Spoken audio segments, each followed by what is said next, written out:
There's nothing better than homemade dip, and Kate Weiss from Table of Plenty is here to show us a lovely carrot and capsicum dip. We're going to be using kefir to bind it all together. Yummo. We are. So, Justine, I'm going to get straight into it and get you to chop the veggies. Sure can. While I get the spice mix going. So 2 carrots for this. And I'm just going to cut it into small-ish pieces. Yeah, just into small-ish pieces because we're going to pop that in the oven and we're going to put these delicious spices with it. All right, what have you so got I've got a bit of chili flakes, some cumin, some paprika, and some coriander. There's something so nice about making your own dips at home because you can be the director of what goes into it, right? And it always just going to taste better. It does, and the really good thing about it is that, you know, putting it in the oven and toasting these up just caramelizes everything with these beautiful warm spices. Yes. Fantastic. I'm adding a bit of olive oil. Yes. Just to bind everything together, and salt and pepper, of course. Okay. And we're going to pop all those veggies in and mix them together and get them ready to go into the oven. Okay. And some garlic. I'm putting some garlic in as well. Roasted garlic, and this will just bring out all those flavours.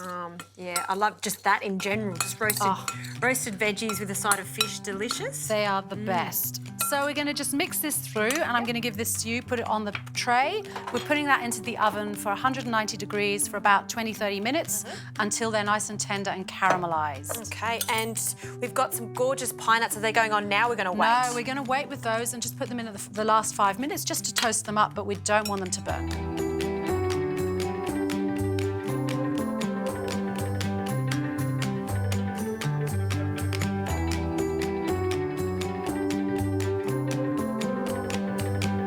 So, Justine, these will come out of the oven. They're looking beautifully golden. If we're going to pop them in the blender. Okay. And we're going to mash them up.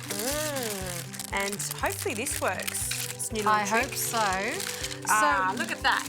Perfect, All in one go. So, Justine, can you get some lemon zest as well and add it to the vegetables, and then we're going to blend that up. And while you're doing that, I'm going to add some kefir, which is a delicious slow-fermented yogurt that's got 10 probiotics, and it's just going to add a bit of tartness and bring that together. Not too much. And we can add some more if we need it to be a little bit more. You introduced me to kefir and I just love it. I love to have some in the fridge just to even drink because it is so good for you. It really is. Yeah, and I guess wherever you use yogurt, you can use kefir. So if you see it like that, then there are, you know, it opens.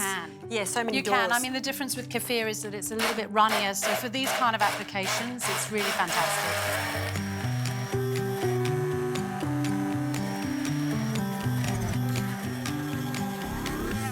Wow, look at that colour. Looks great, doesn't it? It looks amazing. So we're now going to pop this into the bowl and dress it with some oil and some of our delicious pistachio dukkha, which is just going to add a bit of crunch. I just love that colour and it smells so good. And I'll just spread that out. A little good quality extra virgin olive oil. Absolutely. Okay, drizzle that there. And a touch of dukkha to add it on. How good does that look? Looks Why amazing. would you buy dips when you can make that at home? It takes no time at all. Even if you've got some leftover roast veggies, warm them up, blend them with a bit of kefir, and you've got a great homemade dip. Kate, thank you very much. Thank you.